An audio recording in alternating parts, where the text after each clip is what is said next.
Welcome to another episode of the 3 Count Podcast, and we are A-Town Down. I'm your host, Dylan Chambers. Alongside me, Mr. Money in the Wallet, Benny Hobden. Benny, how'd you enjoy the pay-per-view? Mate, looking back now, I like it a bit more than what I did when I watched it, to be honest. Okay. I thought there was a couple of matches that weren't great or whatever else, and there was a couple of things that I didn't like, but the more I think about it, like just writing notes and stuff today, I sort of enjoyed it a little bit more, I think, than what I did. It's getting the half thumbs up from Benny. Yeah. We've got a lot to get through on today's show. We're going to cast our eye over every match that happened in Money in the Bank. Going to look at all the headlines as we usually do. Plus, we've got a draft I'm super excited about today. We're going to draft our favorite entrances.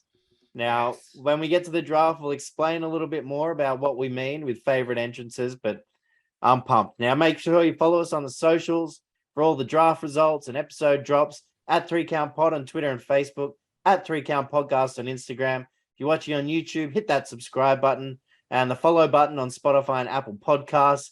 Now I've got the housekeeping out of the way, Benny. What's making news? Well, mate, I guess quickly on AEW, we had a new champ today.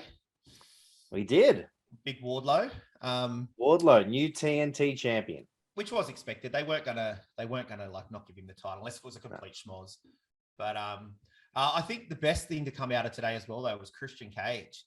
How good was that little back and forth with Matt Hardy? Yeah. For those that haven't seen it, Christian is now fully heel. Heel. His new catchphrase instead of outwork everyone is worked everyone. Yeah. He's got Luchasaurus by his side. Matt Hardy came out. And Christian just took dig after dig after dig at Jeff Hardy. He told him that he makes his brother look sober compared to him at the moment. It's like, wow, that was pretty solid. So that was a nice squash. They just beat the crap out of poor old Matt Hardy. Yeah, Luchasaurus is a beast, and I think they can run with something there. That'll be good. Yeah, I mean, I didn't see that exact thing happening where not at Christian was taking the step back. Luchasaurus, he got the black mask now. He's badass and. Yeah, I think they're gonna have fun with it, and not surprisingly, we had Mox successfully defend his interim world title against Brody King. Yeah, that was always going to happen. It was like Brody's great and everything, but I didn't even think anybody was expecting him to win the Rumble the other day. So I mean, Mox was always going to dominate him. Do you think Mox holds the title till Punk's back? I think so, unless if there's anything with MJF. But I mean, if MJF gets the title. No, I don't. MJF gets the title. Imagine that. No, I think Punk holds onto it. Yeah. Now we found out that Pac's first All Atlantic title defense will not be on AEW. It's going to be at Revolution Pro, an event in England against Shota Umino. So good luck to Pac there. Now on Dynamite today, we had FTR. They challenged the Briscoes to a match at Ring of Honor, Death Before Dishonor. As we remember. Their last match was an absolute cracker. Belter. So that'll be fun. And, that card's starting to take shape now. We've got confirmed Samoa Joe defending his TV title against Jay Lethal. And we've got Wheeler Yuta defending his Pure Championship against Daniel Garcia. Unconfirmed but expected is Brian Cage challenging Jonathan Gresham for the world title. So a couple of good matches on there. Yeah, I'm sure it'll be a good pay-per-view. Now, shifting focus back to WWE, Ben, we found out that Logan Paul's new contract is in fact a long-term one. Yeah. We're not sure if it's going to be full-time or just for big events, but he's going to be around a while. I think it won't be deaf. Like he'll do like sort of slots, I'd say. Yeah. I don't think he'll be an everyday wrestler and that kind of stuff. It'll be interesting to see if he, kind of tries to make his Miz kind of way up, from reality TV star to, If he performs well, I mean, there's definitely potential there for it to happen. But it's just going to be, at the moment, it's just going to be a spot sort of thing. And I think, and then they'll just use him to get those views and clips and all that kind of stuff in.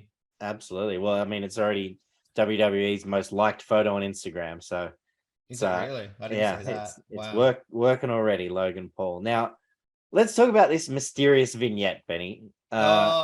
Take us through it. Well, yeah. Initially, you think very Bray Wyatt-esque. That's what everybody thought. All that like weird jolty stuff and all that kind of thing, and the horror theme and everything behind it. But then we've seen quite a few different clues of different things in it. So we had the Latino Heat number plate on fire.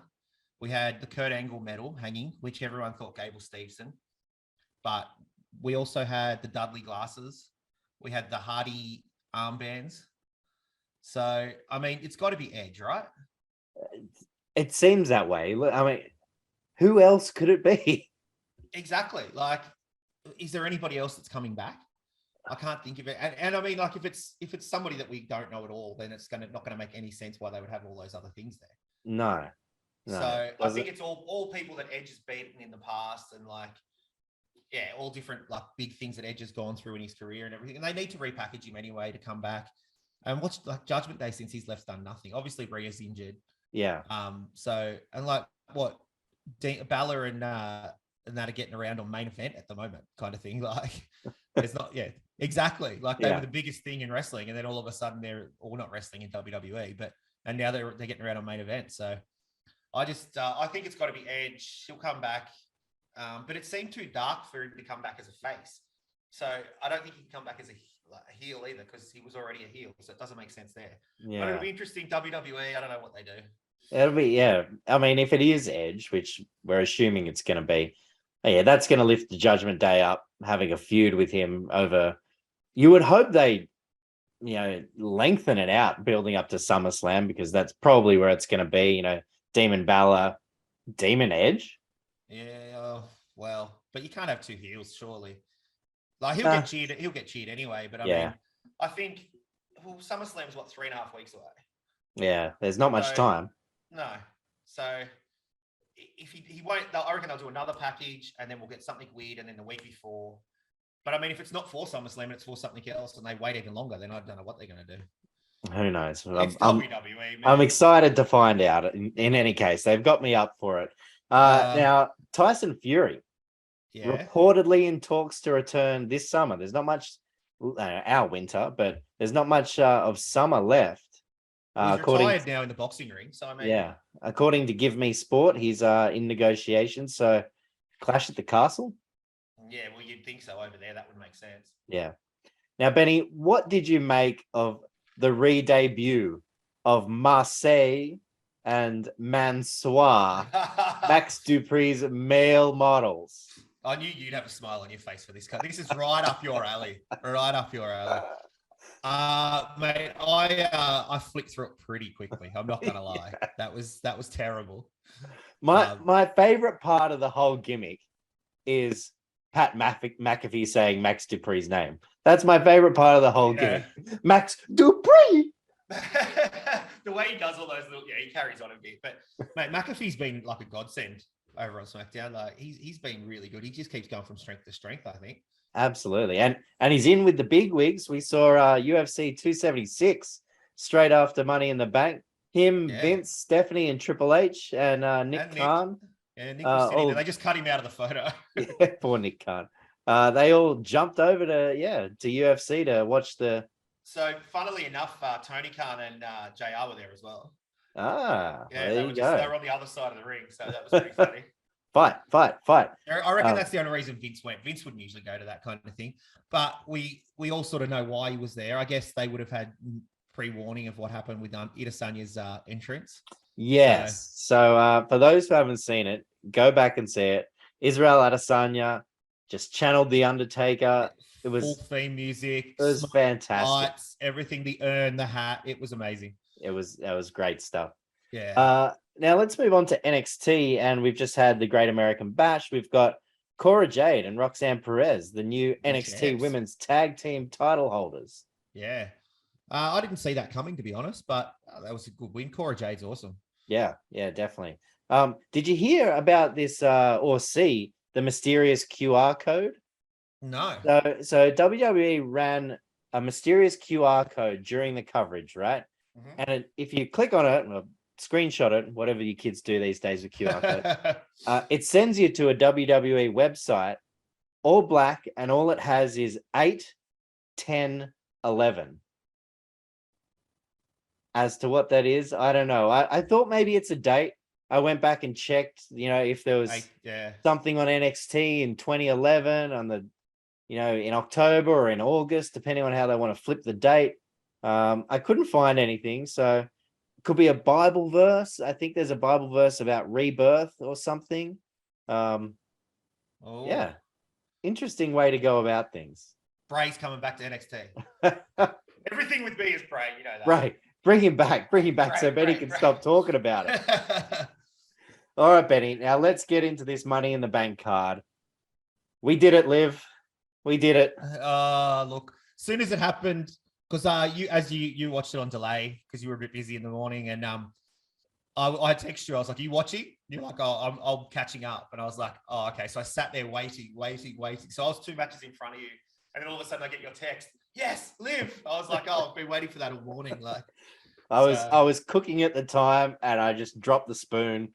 I was like, "Yes, this is happening." So, women's Money in the Bank. It was a pretty grueling match. Some good spots there from Raquel Gonzalez, lifting Becky and Liv up while they were on the ladder. Yeah, I was going to say, they made her look strong in that match. They made her look very strong. She did a double suplex.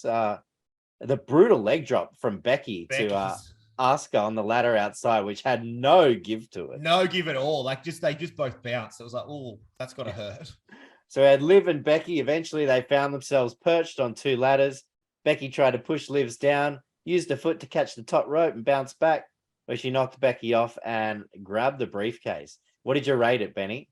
Mate, I gave it a 2 originally, and I was going to make it a little bit lower, but I'm going to stick with 2. I thought it was a decent match. They all got their licks in. It was a good match. There was quite a few botches though, mainly Shotzi. But I mean, you can't hate on her for it. It's like a ladder match is a grueling match, And feet are going to slip off ladders. Yeah, exactly. Like, she tried to run up the ladder. She tried to do a Kofi. Like, you can't. He's been doing that for years. You know what I mean? Like, yeah. They tried to cover it up, but it was just the fact that she made so many of them, kind of thing. Yeah.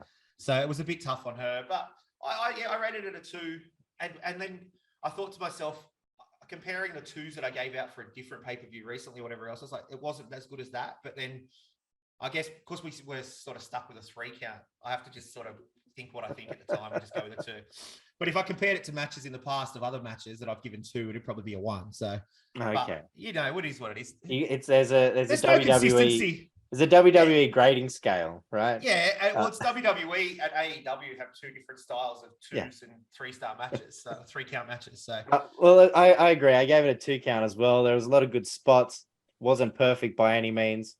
It was kind of like semi-brutal in parts. Definitely enjoyable, and I probably would have given it a 1.5 count and got that extra half count for the ending. Liv. Yeah, I knew that was coming. We did it. I was happy for Liv. We did it. What's next for Becky? Well, she had the match with Asuka, the no holds barred match with Asuka on Raw. That was a great match. Pretty good match. Like, really great match. That was pay-per-view quality match. You know what I mean? Like, they put it on Raw. I was surprised with that. Like, that could have been the main event at SummerSlam kind of match. You know what I mean? So, absolutely.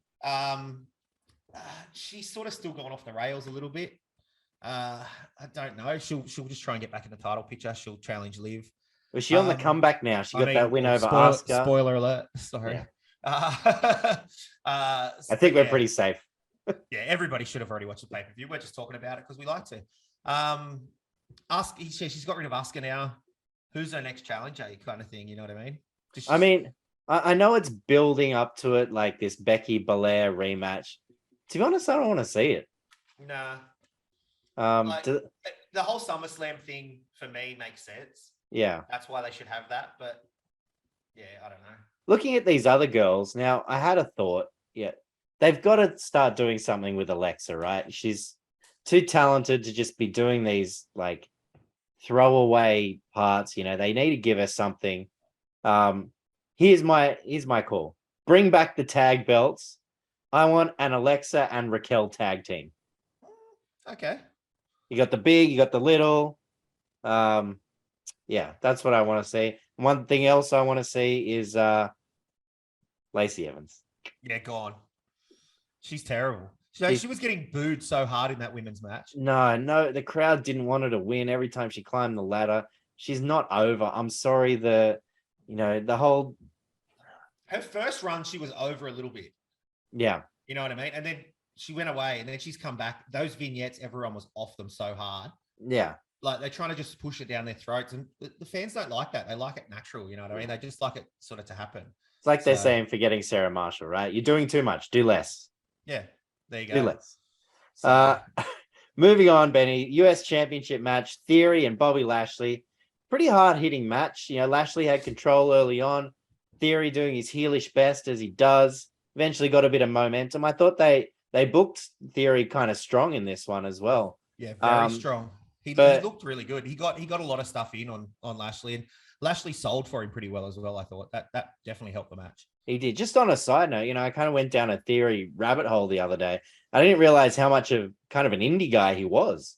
You know, he's had matches with half the AEW roster. You know, he's won indie titles. So, you know, a bit more respect there growing for Theory. But in the end of this one, you know, he tried to get the A-Town down. I got counted into a hurt lock, and he tapped out. So Lashley, new US champion. Yeah, I was surprised with this. I thought they were going to keep the title on Theory for a little bit longer. We know why now. But once he got the hurt lock in, you know, it's all over pretty much. Yeah. It's such a protected move, I guess you could say. Like absolutely. Nobody's come out of that. So once he got it in, like if he got out of that, then that would have been a real big push for Theory. Yeah. But, I mean, you know, nobody gets out of that. So it was all over. Yeah. He ran away at the beginning of the match doing that whole heelish thing that you talked about. But I still thought he did look solid in the match. Yeah, he looked good. Lashley, he got in on Lashley. So credit to Lashley for that as well, I think. Absolutely. What did you rate it? I only gave it a 1.5, but I still thought it was a decent match. Yeah, I gave it a 2, actually. I didn't mind it. I thought it was a all-around good match. Like I said, I'm starting to come around. Theory's sharp. He does a great job as a heel. Everyone hates him. Yeah. So much respect there. And as for what's next, we already know they're going head-to-head again at SummerSlam for the US title. Yeah.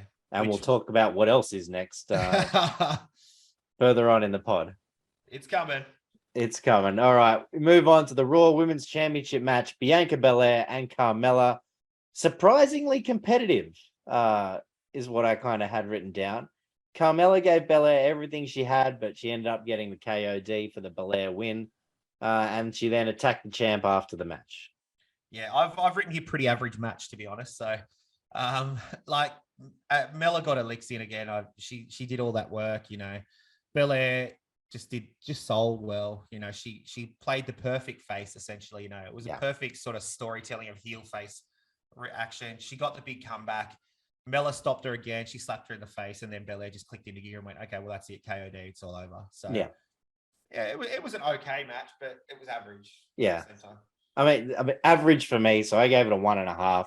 Not bad, not good. What you expect from a Belair title match when you know that she's going to win.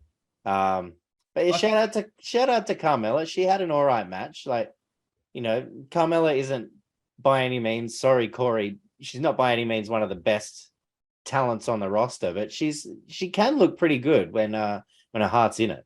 Are you talking about the most beautiful woman on the wrestling card? Is that what you're saying? Apparently. Corey will be after you, mate. Shout out to Graves. Yeah, look, I think what got it over at the end was that whole attacking her as well, that kind of thing. That sort of helped it a little bit. Absolutely.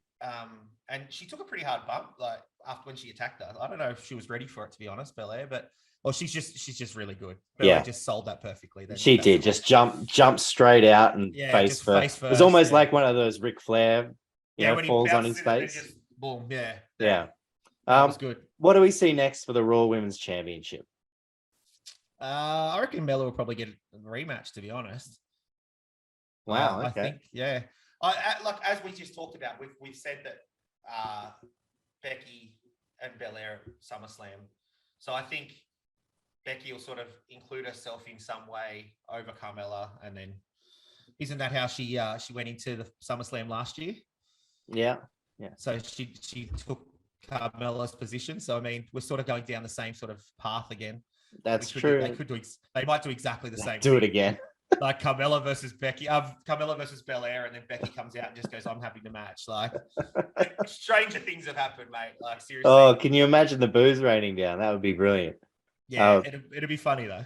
Here's my bold prediction: triple threat match: Belair, Ripley, and Becky. Belair. I mean, Ripley. Is she cleared yet? Not yet, but apparently it wasn't that. It was a kind of teeth and a bit of a head knock. Yeah. She seemed to play off that it wasn't going to put her out for that long. Yeah. But I guess SummerSlam isn't that far away. Yeah. I guess I want something else for Rhea, but I guess it sort of can't happen with the whole Judgment Day on Raw thing. Because what I thought for Rhea would be she'd go over to SmackDown for a bit, but I mean, that doesn't really work. No. I'm still sticking with Belair and Becky SummerSlam. Okay, let's move on to a different different title match. The undisputed WWE Tag Team Championship match. The Usos, the Street Profits, an incredible match. I don't often say that for WWE matches that don't involve Cody Rhodes. But these two teams put on an absolute clinic. The Usos won this epic controversial finish where it looked like Montez Ford's shoulder was off the mat. I'm just gonna go straight out and say it, Benny. I gave it a 3 count. Really? As good a tag team match as you get, I think. Yeah. For me, in my eyes, the Profits took a big step up after. I mean, I know they were good, but they just went to another level. They keep teasing this breakup. I don't want to see it. After this match, I don't want to see it. They got to give him the straps, man. Yeah. I think so too. I've always been a Tez forward. Like Montez is amazing, and I always thought he was great. But Dawkins looked amazing in this match as well. Like he took a step up for me. He did that flip over the top rope to the outside, like for a big man. That's amazing. Well, and Montez always does that one over the top of the ring corner. Yeah, like I love that one. That's so good. But there was so many false finishes in this match. So many spots, as we talked about. And just so many saves, like those false finishes, like just at the last second, you were like, whoa, how did he get out of that? Yeah. And then obviously the controversial finish, which just leads to them two fighting again for the titles. Like they have to. SummerSlam. That's what I want to see. Yeah. Like I gave it a 2 3/4 count. I can't give out that 3. I just can't give out. What's it going to take to get a 3 count, Ben? That's one of the best that's the best tag match that WWE's put on in a long time. And it'd be up there with the Cody and Seth match for match of the year in my eyes. Yeah, absolute classic. Hopefully we see it again at SummerSlam. I don't know if you call this one a classic, but the SmackDown Women's Championship match, Ronda Rousey, Natalya, pretty physical bout. It was very technical. It was very technical. I mean, the finishing sequence was quite good with all the submission reversals, which ended with Rousey tapping out Natty. But we'll then go beyond that because after the match happened, we know that Liv Morgan cashed in the Money in the Bank briefcase on the hobbled Rousey. Looked like she was going to tap out to the ankle lock. I really thought it was done. Straight into the ankle lock. I was like, it's all over. She's not cashing in. It's like they've given her the briefcase and then they've just gone, screw you, Liv. That was your chance. You're gone. That would have been so painful. That would have just taken the air out of the building for sure. Yeah. She took Rousey's sore leg, rolled her up for the 1, 2, 3. Liv Morgan, your new SmackDown Women's Champion. What a pop when she won. The crowd went crazy. And it was good that the crowd went crazy though, because that match, they'd been so flat with all that technical wrestling and whatever else. After that amazing tag team match, into that, everyone was just like, oh, get this over with. And I think it went too long in my eyes. That was my thoughts too. Like they got really stiffed by coming out after that tag team match. Exactly right. Yeah. But then obviously Liv, that she was so emotional. And it was pure emotion. It was like pure joy. You could see it, like, which is great, you know. And new champ, good to see. I gave it a 1.5. Not the greatest match of all time. I probably would have given it a little bit under, to be honest, but the extra half for the cash in. Yeah, I gave it a 1, and I don't even count the cash in. The cash in just happened at the end. That's its own thing. Yeah. So I only gave it a 1 count. What happens with Liv as champ now over on SmackDown? Well, this is what I was going to say about Rhea. Like, obviously, the ultimate would be Rhea challenges Liv for the title. So like because of their little past history and whatever else. Yeah. But that can't happen because Rhea's with the Judgment Day and she's on Raw. But does that really matter these days with the way that everybody's going from different brand to different brand? Because like we've seen Liv on Raw this week anyway. So I don't know who's over there that could. I mean, I've heard that they're gonna continue this Liv Rousey feud. I don't like. It's not a feud though. No, not a feud. Yeah, just the Rousey's gonna get a rematch. I mean, I assume that's gonna happen. Maybe Natty just ruins that. I was gonna say Natty will get a shot before Rousey. I reckon she'll screw Rousey over to get a shot.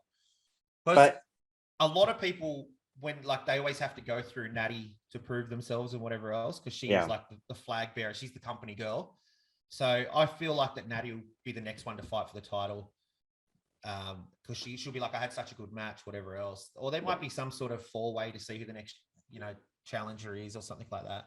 Well, you know who's been on holiday? Oh, well, of course. She's going to come back. The Queen. I had that written down actually, but I lost all my notes. I had to rewrite them. And I literally had that and I forgot that now. So now that you said it, yeah. The Queen, Charlotte Flair. I think they could have a great feud, Liv and Charlotte. Or she just comes back for 14th title reign? Yeah. If they let Charlotte take over the title that quickly, that'd be devastating. Yeah. I can just see it now, some of the promos of, Charlotte talking about, she wasn't even strong enough to lead her own faction and, that kind of thing. And she got left by the other two there. And I think Charlotte is good like that. I think they could do some good stuff. And hey, Bailey's kind of due back soon too. So Bailey is due, but who's she coming back to? Is she on the SmackDown roster? I think they'll hold her off for a surprise somewhere. Wherever they can fit her. Well, do they Rumble's too far away? Yeah. I don't know if they insert her straight into a title picture or I don't know what they do with Bailey, to be honest. I do want to see her back though. Her and Liv could have a good match though. Yeah, absolutely. All right, Benny, let's get to the main event.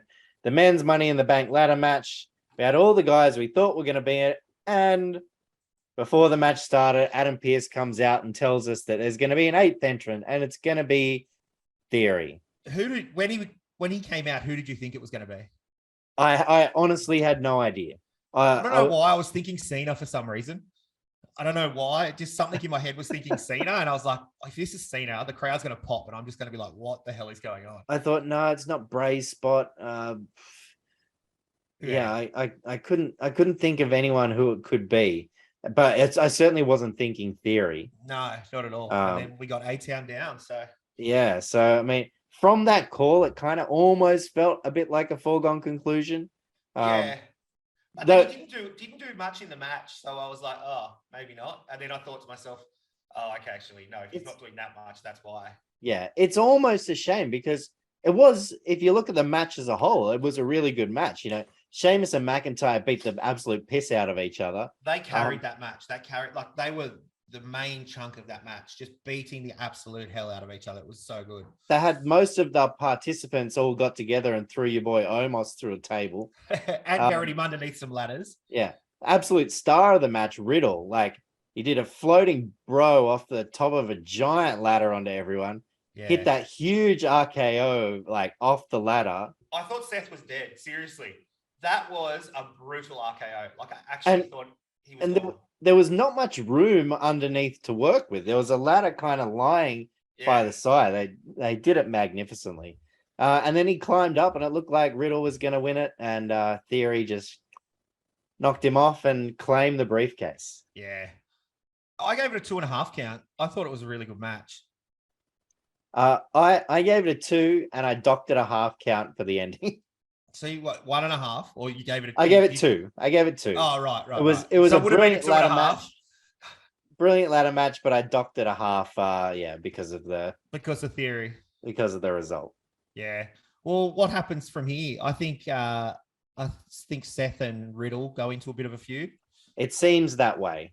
He attacked him again, that kind of stuff. So they could steal the show at SummerSlam too. So yeah, I think so. I don't see Theory cashing in anytime soon. Not while Reigns has both titles. Have you seen all those memes of Reigns and Brock laughing, and it's like, oh, this is whenever Theory runs down to the ring to cash in his title. It's I reckon they might tease Theory coming out, and then Reigns and Brock will just turn around during their match or something and look at him, and then he'll just retreat back inside with his briefcase and go, "No, I'm not doing it." Something like that at SummerSlam. He's got to do the sneaky, just come out and pin someone, right? Well, it is a last man standing match, though. Yeah. Remember, so all he's got to do is just while they're both down, just come out and just put a finger on them. Yeah. And then it's 1, 2, 3 because they've got to get up at 10. So I mean, it's only a 3 of that 10. I feel like they're going to tease it, and he's not going to end up cashing in. Yeah, that's what I reckon as well. Yeah. Because Brock and Reigns will just turn around and beat the living crap out of him before he gets a chance to cash it in. Yeah. But look, I don't think it's going to hurt him carrying the briefcase around for a long time. No. It's always fun to see the guys, especially the heels, carry that briefcase around. I was just going to say, it's perfect for a heel to carry the briefcase because they can tease it all the time, and it's just they just do those dastardly things that a heel does, and he's really good at it, and everyone hates him. So all the times that he pretends to cash it in, the fans are going to be just on his back giving it to him. So I think that's great. It'll be great for him. Yeah, I don't mind it. If he keeps putting in those athletic matches and stuff like that, he's going to win the crowd over eventually. Yeah, I was a little bit dirty at it just because I picked 5 of the 6 matches, and that was the one that I didn't pick. I had a shocker, to be honest, but it is what it is. It is what it is. My mate almost. What's going on with him? He's just. I don't know where they. How I don't can know you what they book can the do. guy? Exactly, that's what I was going to say. You can't do anything with him because one-on-one he's just too dominant because he's so big. Like nobody can beat him. Like I don't know who. Like I don't know what they do with him. Get Rey Mysterio to beat him, like the Great Khali Rey Mysterio match. I mean, what he was doing with AJ was perfect. Yeah, stay in that lane. They went, away from that way too quickly, or he could have just gone and backed someone else up. Put him behind someone else again, I reckon. Does he go behind Lashley? Like, do they reform or some sort of hurt locker sort of thing? I don't know. Lashley doesn't need him. No, I know, but you know who would need him? Theory. Hey, hang on. He might be onto something there. It's got a bit of HBK and Kevin Nash style about it. I mean, if Omos lays out one of the champions for an easy pin, it's not a bad thought. Yeah, makes sense. So they won't do it. Yeah. Benny, so that's it. We have Theory, overall good pay-per-view. you Mr. Money in the Bank. Yeah, I enjoyed it. I thought it was a pretty good pay-per-view overall. Yeah. Now, moving on, Benny, it's time. We mentioned earlier Israel Adesanya cosplayed as the Undertaker for his UFC 276 entrance. We thought, let's go 10 rounds, toe-to-toe, picking the best wrestling entrances. Now, when we say best entrances, we don't mean one-off special ones like the WrestleManias, with your boy Triple H doing an epic one every year. We don't mean the best entrance music. We mean the whole package. Yeah. The music, the pageantry, maybe even the pyro. As long as it was done on a regular basis, that's what we're talking about here. Yeah. There's only one number one, right? I actually have 2. I've got 2 on the same level. Now, I believe you get to pick first, Benny. I do. I personally think there's only one number one, and he's one of the greatest of all time, and Adesanya did it, and it's the Undertaker. So I'm taking Undertaker with number 1. Okay, I like it.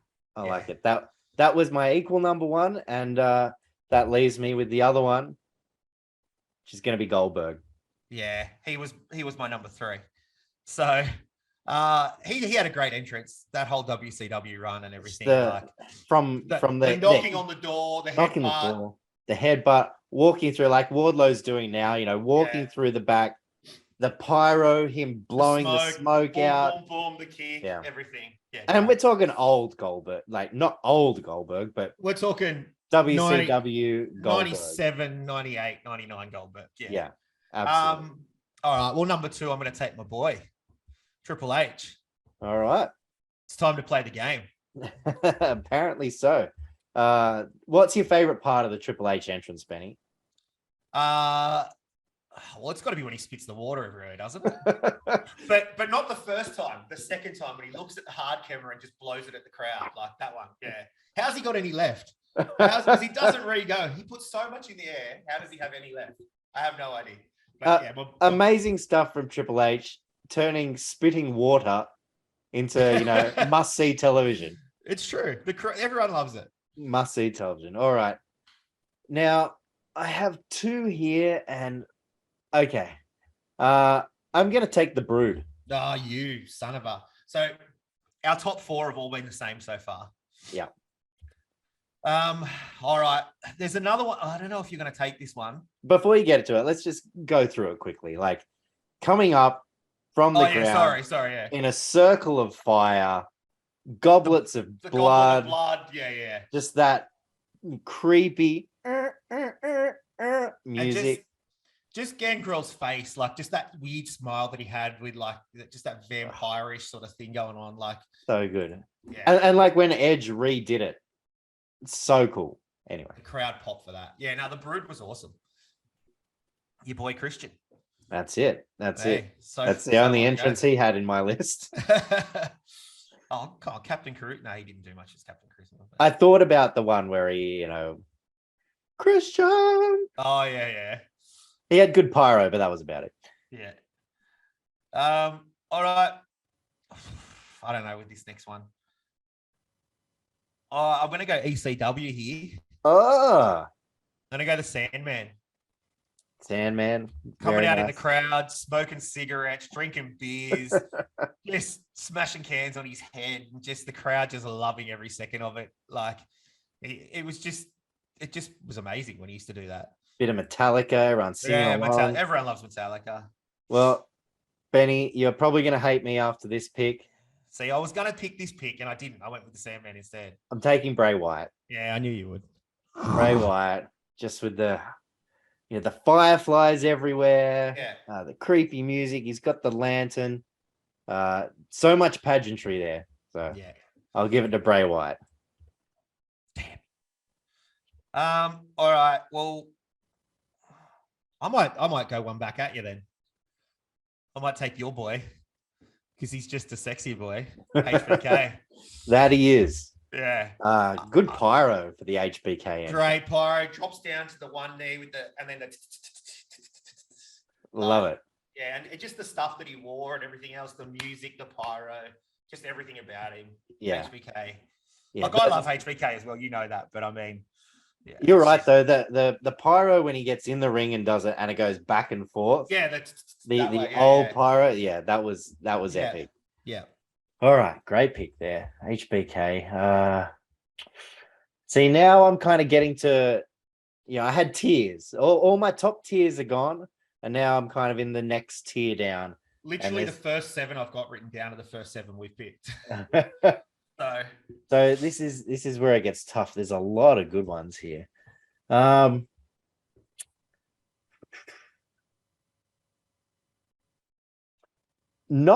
that exciting, but it is way up my list.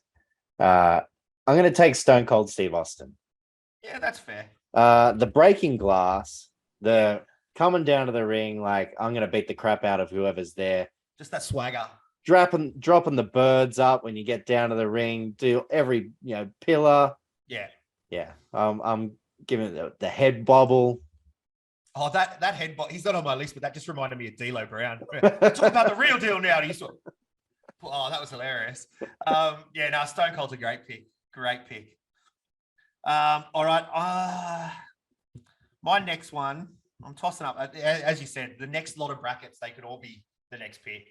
So I'm going to go with, oh, you didn't know. Your ass better call somebody. The New Age Outlaws. Wow. Yeah. Their entrance was brilliant. Road Dogg on the mic and just the crotch chops and just. And it was all mic work. Like, yeah. They didn't have anything other special going on, but it was like, as soon as you heard that, popped hard. Popped. Loved it. So good. All right. I'm going to take Latino Heat. Oh, New Age Outlaws are below Eddie on my list, and I didn't. Eddie Guerrero coming out in the lowrider. Yeah. We cheat, we steal. Yeah. The lowrider Eddie Guerrero. Standing up in the car, doing the shake, and brilliant. I love Eddie. So good. All right, well, I'm going to take the clock counting down from 10 to 1, and we're going to take Jericho. The Walls version of Jericho. Yeah. That was brilliant. When he used to come out, he'd be facing the other direction and then spin around and do his little thing. His hair would flow, jump on the mic. And possibly, too, one of the greatest poses in just wrestling. Yeah. With your back turned. And then as soon as it hits, he just spins around, like with the mic in hand always. Pyro hits. Like, Jericho was awesome. Well, I remember originally they used to have the pyro hit before the music even started. And I remember the announcers always shat themselves. Oh, the shit. Great pick. Jericho Walls. All right. All right. There's one there, but I know I can leave that one to the end because I'm pretty sure you're not going to take it. I'm going to have to take Demon Balor. Yeah. Right here. It's a brilliant entrance. That's music, pageantry for you. Yeah. The way he does it, like obviously the way he's dressed and the makeup and all that kind of stuff, but the music, the smoke, the way he crawls out, just the heartbeat, like everything about that is so good. I feel like there was one takeover where that entrance went for like 15 minutes. Yeah, it felt like forever. He certainly milks it, but yeah, so good. Just the heartbeat with the red lights going off. Yeah, so good. Great pick.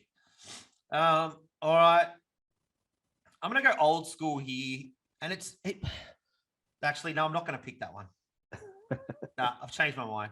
I'm gonna go with Batista. Okay. Yeah. Like his music hits, everyone loves it. He comes out, he just stands there, and he drops down, does the machine gun, and just, the pyro behind him when he does it. I think people love it. Okay. I feel you. I didn't actually have Batista on my list, to be honest, but I feel you. All right. Okay. When he first came over, this entrance was awesome. Who's that jumping out the sky? Rey. Rey Mysterio popping up. Yeah. He was on my list. Had the pyro. He popped up out of the ground. Love that. That. Awesome pick. Old school Rey Mysterio. Again, I had Rey Mysterio above Batista, and I've got him. Screwed myself again. You're going with the heart, mate. You're going with the heart. All right. I'm going to go with my number one pick's brother, Kane. But early on Kane, when he had Paul Bearer, just the big red machine Kane, that eerie music, the real slow walk down, similar to the Undertaker's entrance, essentially. And just the way Paul Bearer would be like, oh, yeah, like all over him. And it started with the flames too, right? Yeah. The flames hit. Yeah. And then, and then he slowly comes out. Like then he also had his bang in the ring with the four going up and stuff like that as well. So, yeah, from start to finish, pyro and just the scariness of it. Like kids in the crowd were shitting themselves, like the first time Undertaker ever came out. So. Yeah, great pick there. He was right up there for me. Okay. Next, I'm going to take. It sounds like I'm a mark for these guys. I'm not a massive mark for them, but I seem to take them a lot in drafts. The Shield. I knew you were going to say that. The Shield, just I know they kind of ruined it by having their music be Roman Reigns' music for so long. But yeah, just that music, them coming through the crowd when they first started there too. They were just causing havoc. Shield coming through the crowd like they own the joint. Yeah, I had him as well. I think that's a great pick. All right. What do I got? 2 left? You do. All right. I'm going to take Dollar, ching, ching, bling, bling, bit of Shane O'Mac. Shane O'Mac. Okay. Yeah. Shane O'Mac comes out, doing his dance, whatever else, he's fight, and just the swagger about him. He gets in the ring, keeps going. The music's great.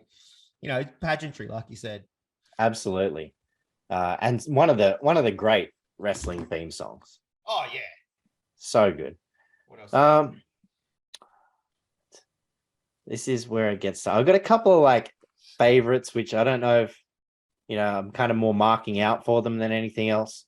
I'm gonna take the NWO. Yeah. just the the black and white, that theme music. It's so iconic. Hogan coming out with the belt, playing it Got like the a guitar. belt. We've got Razor Scott Hall doing his thing. Yeah, so good. They didn't need pyro. Just the screen went black and white. It was fuzzy and new world order. Yeah, love it. Brilliant. NWO for me. Yeah. All right. Last pick. This is the one I said before I was going to pick. I'm going to go old school player, wrestler, and I hated this wrestler personally, but Bret Hart. No, I was going to take Bret Hart. I love Bret Hart. His entrance wasn't much. The music was great for Bret Hart, and he'd give the kid the glasses, but it wasn't much of an entrance. It's boring music for boring wrestling. Go on. Hey, that's enough out of you. This guy's entrance was very, very quick. Oh, okay. I know where you're going with this one. Ultimate Warrior. Calling him a wrestler's but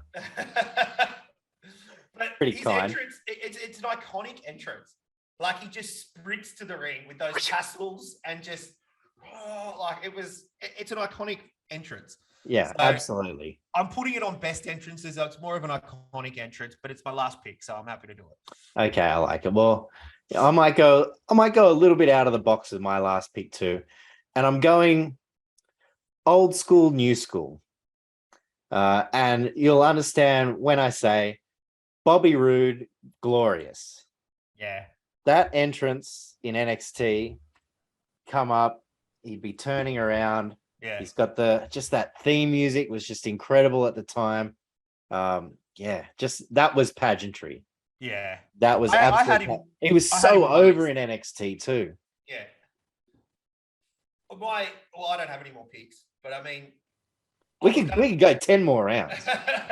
No, we won't. But my next, similar to you, like that NXT, I was going to pick this other person, but I think Adam Cole's entrance as well, like just the boom, just the crowd participation. Adam Cole, baby, like all that, like anything to do with the crowd is awesome. So yeah, that's an honorable mention for me.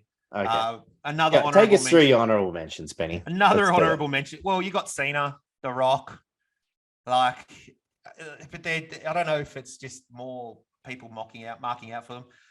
Another honorable for me is Vince McMahon, just with that walk with the grapefruits, like the Conor McGregor, like that's where he got it from, you know what I mean? So, and then what else have I got on here? Oh, Edge, of course, as well. How did we forget Edge?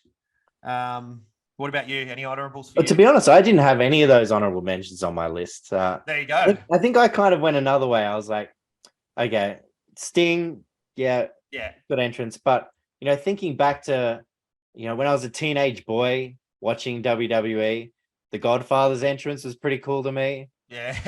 The Ho Train. The Ho Train coming out. I love the Matt Hardy 2.0 entrance. I thought that was pretty cool. With the stuff on the side of the screen, like all the stupid facts and everything. Like the computer screen. Yeah. I thought Tyler Breeze's a few years ago was pretty different, just with the selfie stick the whole time. Yeah. Jericho's Judas one is obviously great participation there. There's not much else to it. I mean, he gets pyro, but crowd participation. DDP in WCW. Yeah. Just that self high five, just blatant rip off of Nirvana. What about Gold Dust? Gold Dust entrance was pretty good as well. God, the 24 Karat Productions. Yeah. And they pillar box the screen. Yeah, it made it like it was like a cinematic experience. So it looked like the movies. Yeah, that was pretty cool. DX is obviously great. Crowd participation. Now these guys close to my heart. Love Enzo and Big Cass. Oh yes. That was an entrance. When they first came up from NXT, and I think they came out to take on the Dudleys or something. Yeah. The crowd popped so hard for it. Yeah, they so good. What else we got? The Acclaimed. Love. Yeah, that's what I thought you were going to say before you said Enzo and Big Cass. I thought about taking the Acclaimed. Young Bucks, kind of cool with the streamers. Taz's original one with the lights out and the towel over the head, the orange smoke, the towel over the head. Yeah. And last one I had here, so many. Bailey's wacky waving inflatable arm. Yeah. giving out hugs to the crowd. That same girl was at every show that she used to hug. Yeah. Yeah. I suppose you could, like JBL when he used to come out, like it was just pompous as hell, but everybody hated him, so he was over hard in a sense. In the limos. I mean, WWE, they might not always have the best wrestling, but they probably got the best entrance. Oh yeah. Well, there was we didn't have anybody really. Like I had Sandman, but I mean, WWE bought ECW, so I guess we didn't have anybody from AEW. No, because their entrances are they don't focus on that stuff. They focus more on the wrestling and the music. The music is great for the AEW entrances. Yeah. I mean, Adam Cole arguably could have been up there, but yeah. All right, well, let's go through the list, Benny. Yeah, Undertaker, Triple H, Sandman, HBK, the New Age Outlaws, Break Down the Walls, the Jericho entrance, Batista, Kane, Shane O'Mac, and the Ultimate Warrior. For me, I had Goldberg, The Brood, Bray Wyatt, Stone Cold Steve Austin, Eddie Guerrero, Demon Balor, Rey Mysterio, The Shield, the NWO, and the glorious Bobby Roode. That was a good draft, Benny. Good picks. I very much. We just rattled off another 15 honorable mentions. We probably could do another 15. You know what I mean? So, and I'd cut that list down too. Yeah. Well, I only had 25 written down here, but then I said a couple more that I thought of as well. So, that was one of the most fun going back through. I went down a rabbit hole again today. Like I'd already had my list, and I just started looking for more ones, and I watched like 3 25-minute videos on YouTube of all these entrances. I was like, oh, change my list again. Like YouTube. There's things that you forget. Like you just, what about that guy? Yeah. YouTube can just absolutely kill your time. All right. Now let's wrap it up, Betty. That's the show for the week. Thanks for joining us. We're going to be back in a few weeks. We'll preview SummerSlam. We'll do a bit of a recap of Death Before Dishonor as well. Benny, once again, thanks for your time. Thanks, Dill. It's a pleasure as always, mate. And we'll see you peeps again next time on the 3 Count Podcast.